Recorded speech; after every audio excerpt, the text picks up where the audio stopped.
Nah, AI ceritanya gitu dibuat untuk kemudian itu bisa membantu orang melakukan hal-hal tadi secara lebih efektif, efisien.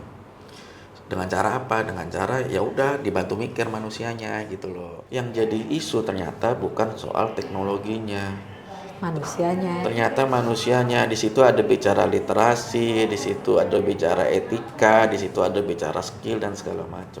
Mintalah anak untuk tidak langsung kopas jawaban ChatGPT.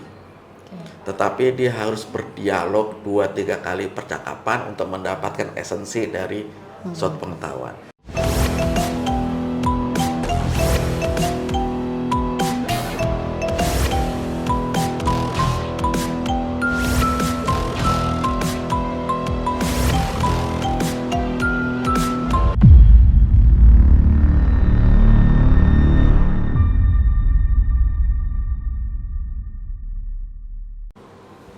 Halo pemirsa, apa kabar?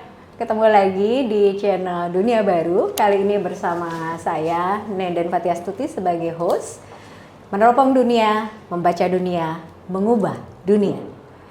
Kali ini kita akan ngobrol tentang sesuatu yang sangat dekat dengan dunia baru. Apa yang disebut dunia baru itu adalah kecerdasan buatan atau artificial intelligence yang belakangan ini semakin marak dan luas penggunaannya di berbagai kalangan. Namun ternyata di balik segudang manfaat tersebut juga ada beberapa hal yang perlu kita cermati. Kita akan membahas yang judulnya cukup unik menurut saya. Apakah AI memberdayakan manusia atau sebaliknya memberdaya manusia? Mari kita tanya Mas Doni mengenai pertanyaan berikut ini. Halo Mas Doni. Halo Mbak Nenden. Apa kabar? Baik, sehat. Lama nggak ketemu ya. Ya. Terima kasih loh. Terima kasih, senang. Sudah memenuhi undangan kami Dengan senang ngobrol-ngobrol. hati. Iya, saya lagi sibuk nih cari ini inspirasi lewat AI. Wah seru tuh kayaknya. Pengen tahu tuh yang dicari sama Mas Doni apa. Nanti ya sebelum Mas Doni cerita apa yang dicarinya lewat AI, saya akan memperkenalkan sedikit profil Mas Doni. Meskipun mungkin teman-teman juga dengan mudah bisa menemukan profilnya di internet. Jadi Mas Doni ini saat ini adalah sebagai tenaga ahli Wakil Menteri Komunikasi dan Digital. Beliau masih bersama dengan ICT Watch Indonesia yang beliau dirikan pada tahun 2002. Beliau juga co-founder dari Gerakan Nasional Literasi Digital Indonesia atau Cyberkreasi dan masih menjadi wakil Indonesia untuk Internet Governance Forum.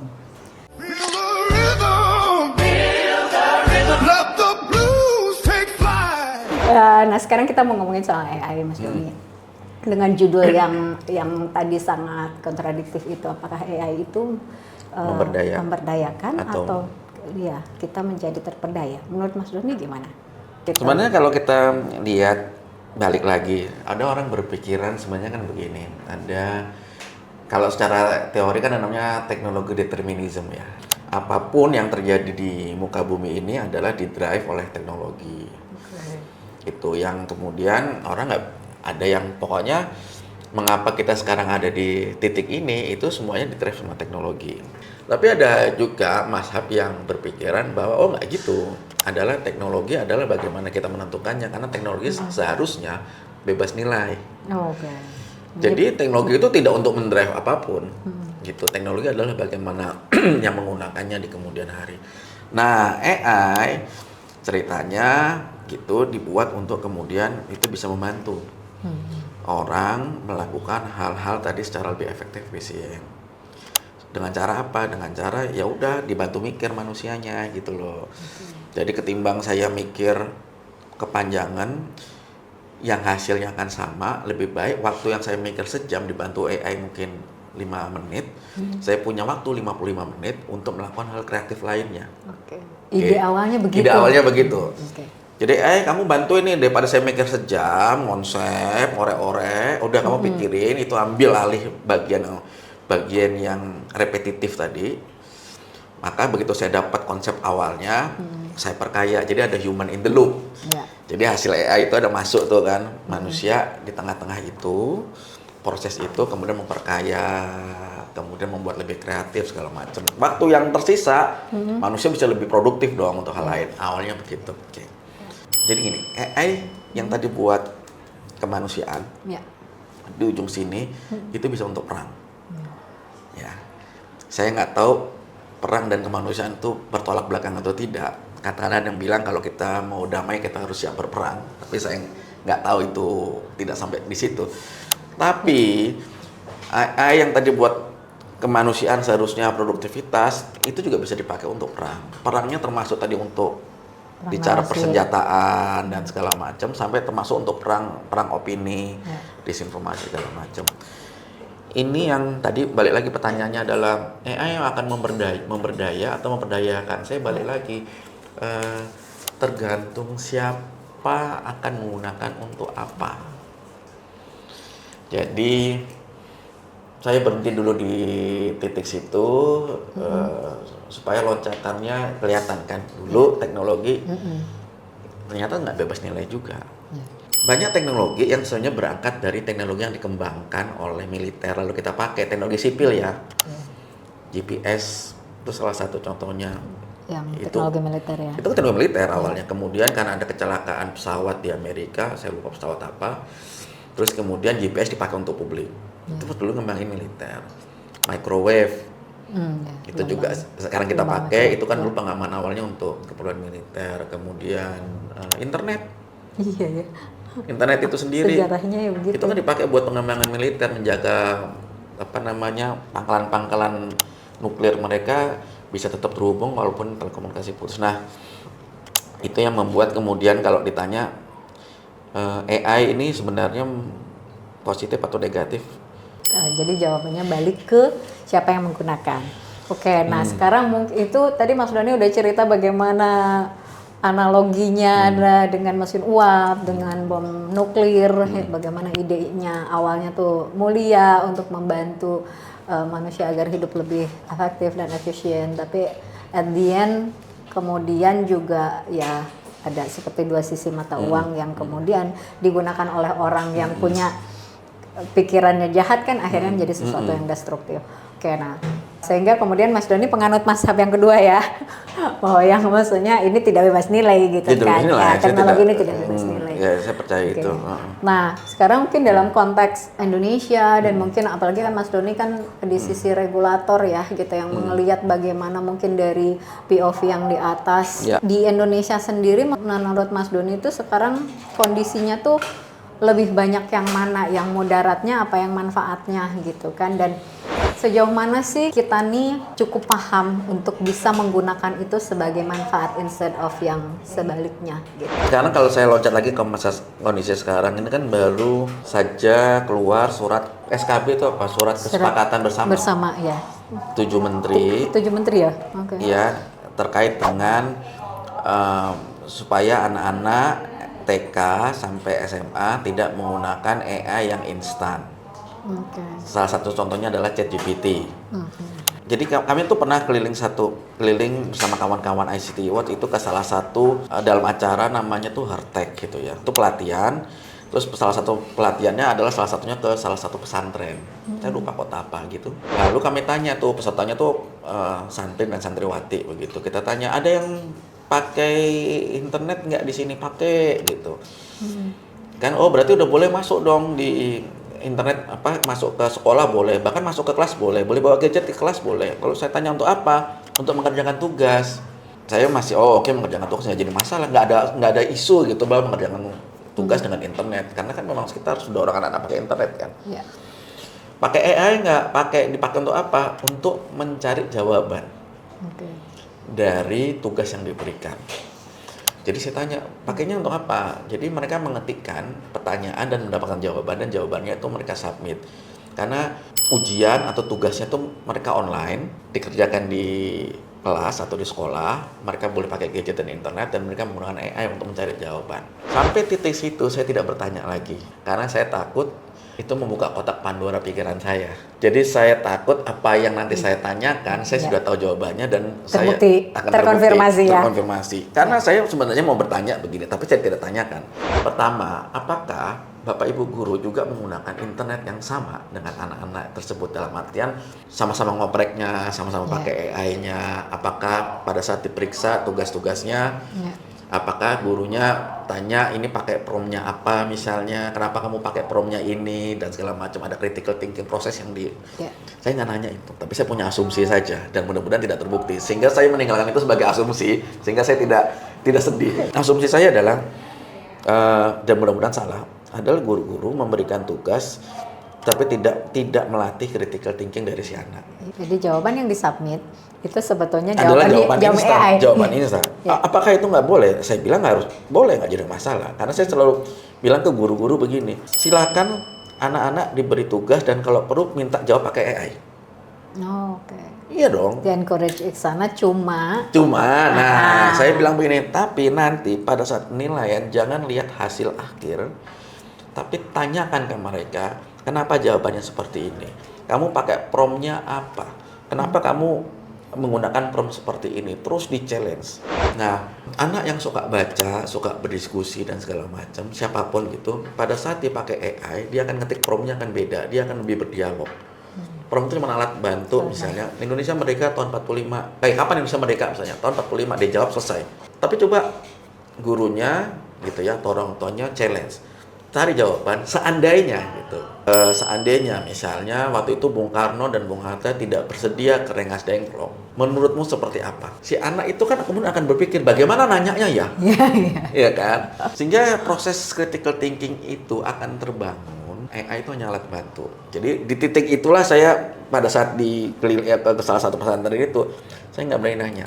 Nah, balik lagi ke SKB 7 Menteri itu menurut saya spiritnya bagus banget karena meminta anak tidak langsung menggunakan ChatGPT karena itu bisa langsung instan kan. Kalau instan kemudian tidak terlatih. Cuma saya nggak tahu, saya belum baca SKB-nya. Apakah memang narasinya plek-plek bicara jangan pakai ChatGPT atau AI instan? Karena di media tertulis seperti itu.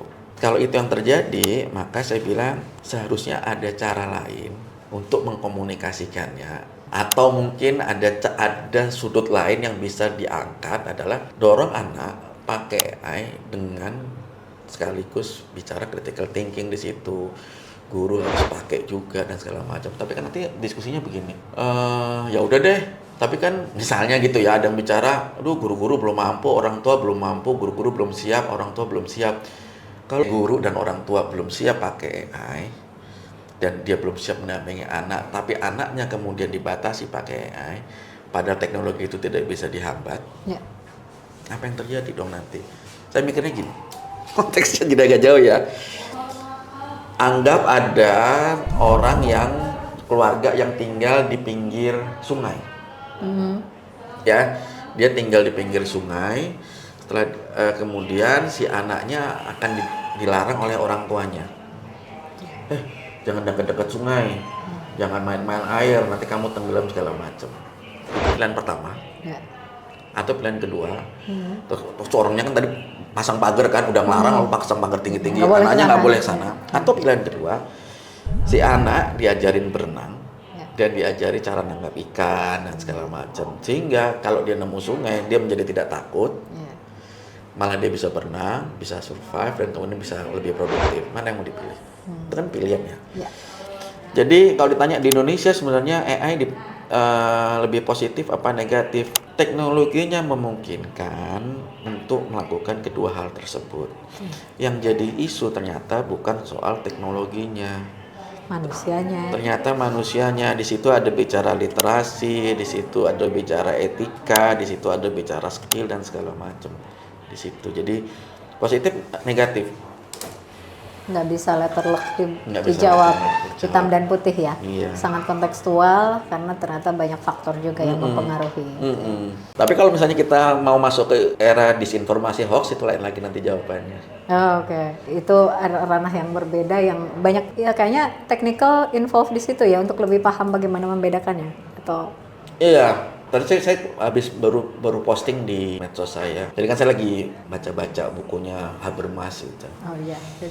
Terus Habermas segala macam. Ternyata Habermas kan dia kan beliau baru saja meninggal kan. Dia kan punya satu buku lagi yang baru yang untuk yang di era digital, dia ngeluarin buku baru lagi. Tapi kemudian saya cari hubungannya dengan AI dan sekarang lagi rame disinformasi segala macam.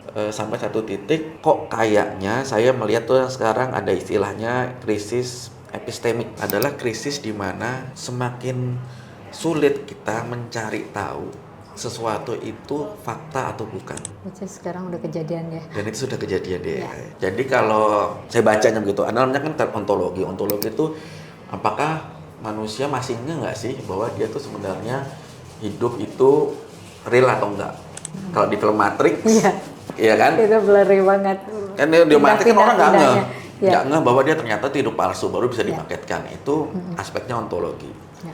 Bener nggak sih gitu. Nah kita tahu kalau di AI kita masih tahu mana yang palsu, mana yang bukan. Bahwa betul ada Netanyahu, bahwa betul ada yang habis nyiram air keras naik motor 2 itu. Kita tahu ada macam-macam ya. Kita tahu itu ada. Ya, faktanya kejadian. Faktanya ada. Secara ontologi itu aman. Ya. Secara epistemologi untuk membuktikan suatu yang kita lihat itu benar atau bukan, kita sudah mulai kepayahan. Itulah yang disebut krisis epistemik. Artinya apa? Ya. Bener nggak sih Netanyahu? Bener nggak sih naik motor mukanya yang nyerempet? Yang viral itu kan? Viral itu. Bener nggak sih mukanya seperti itu? Udah baur. Sampai satu titik nanti AI akan bisa membuat kita masuk ke krisis ontologi. Jangan-jangan yang kita lihat selama ini AI, kebahagiaan yang mau kita cari, misalnya semuanya AI. Sekarang influencer banyak yang sudah AI. Kita udah nggak tahu lagi itu influencer orang apa bukan. Bukan ya. Nah, krisis ini yang kemudian kita semua termasuk Indonesia sudah menghadapi. Krisis epistemik ini yang membuat hoax atau disinformasi ini yang akan siap-siap kita pemilu lagi kapan? 2029. Sekarang 2026. 3 tahun lagi Mas. 3 tahun lagi. Kan pemilu 2009, 2028 udah mulai bertarung kan. Ya. Berarti kita hanya punya waktu 2 tahun untuk memastikan bahwa kita tidak terjebak pada krisis epistemik yang semakin fatal, yaitu krisis di mana kita udah nggak bisa bedain lagi yang enggak, bukan, benar, segala macam. Kita bahkan nggak tahu lagi gimana cara bedainnya. Gimana cara membedakan itu atau bukan. Sekarang orang masih bisa ketawa-ketawa, itu yang gambarnya Netanyahu misalnya, atau ini AI kelihatan tangannya segala macam. Saya bilang 2-3 tahun lagi lebih parah. Itu akan seamless lagi. Nanti 2-3 tahun ke depan.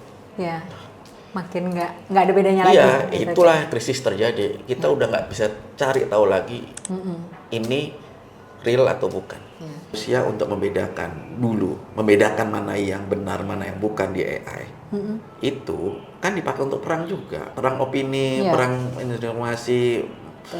Kemudian muncullah ini sudah dibom, ini sudah belum dibom dan segala macam, ini sudah meninggal segala macam, itu kan perang opini.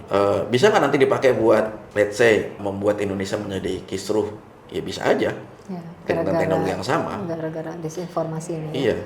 Karena manusia semakin sulit tadi kata kuncinya membedakan mana yang asli dan bukan.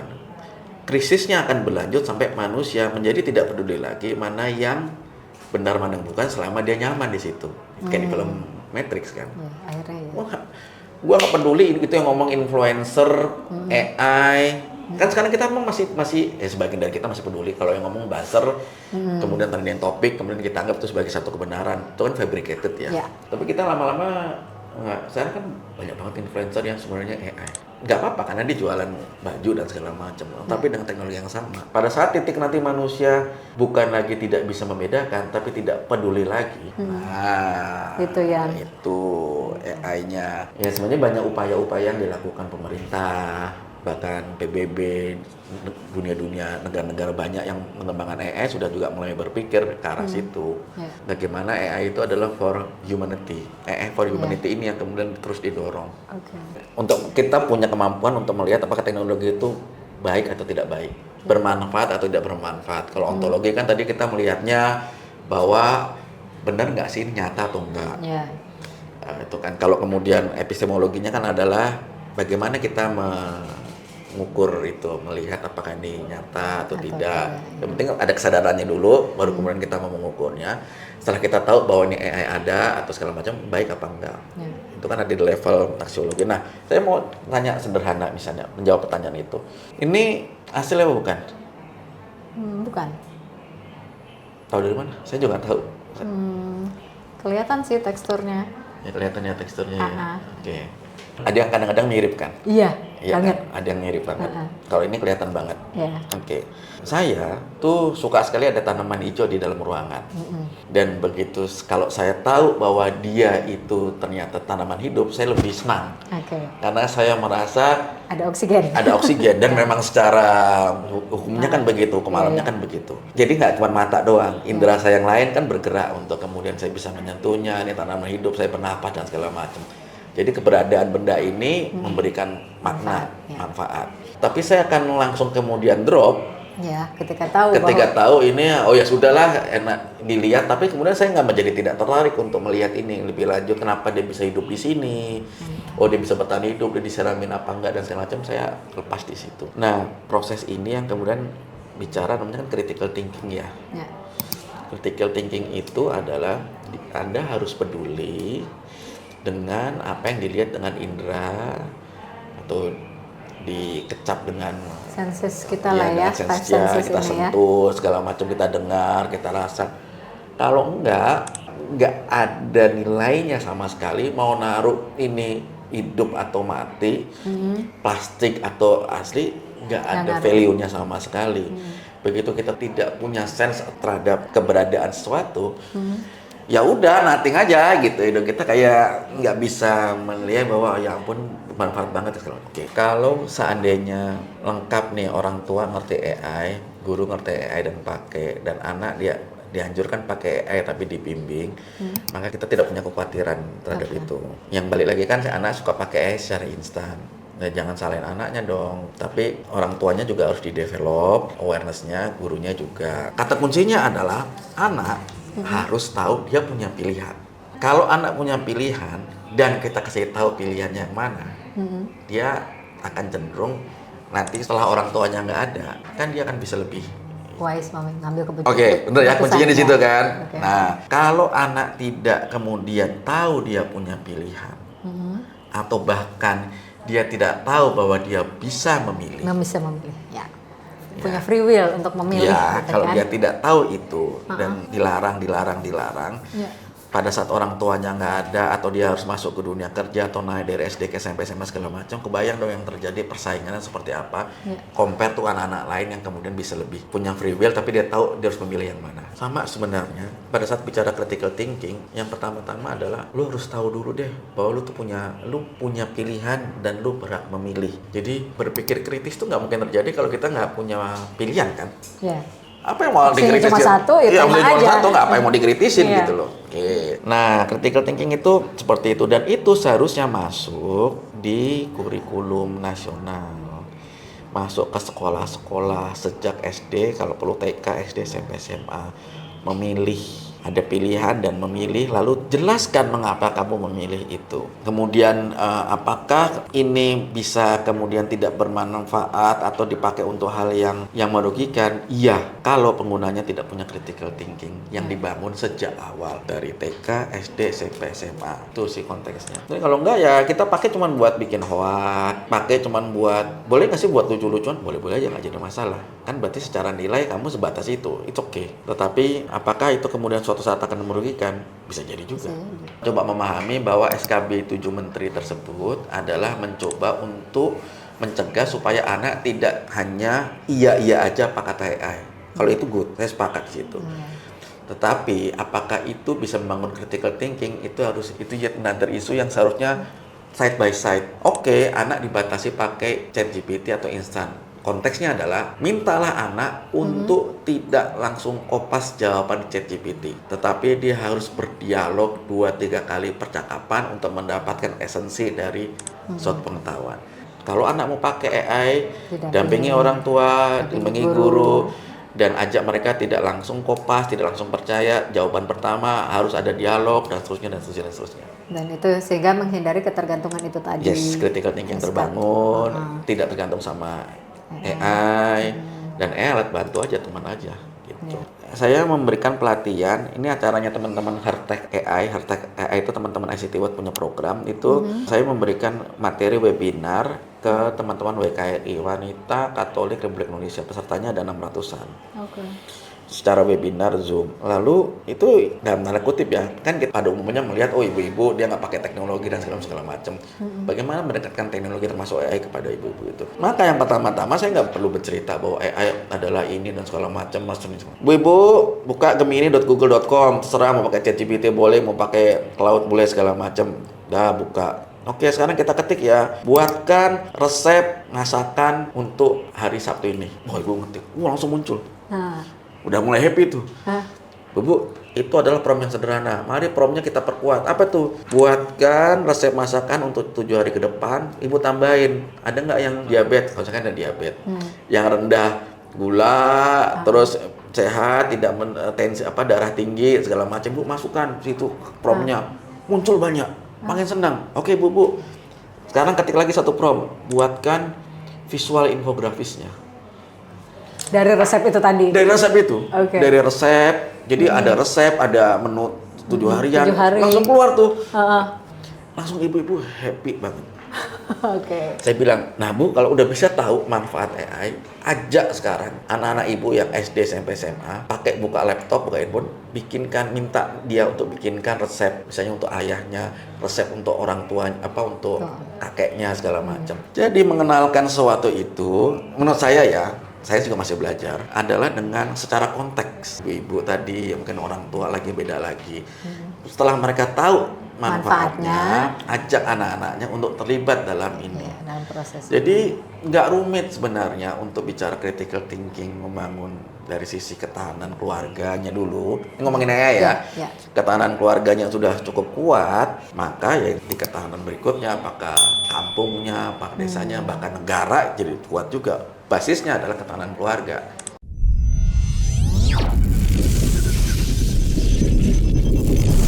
Dunia baru. Meneropong dunia, membaca dunia, mengubah dunia.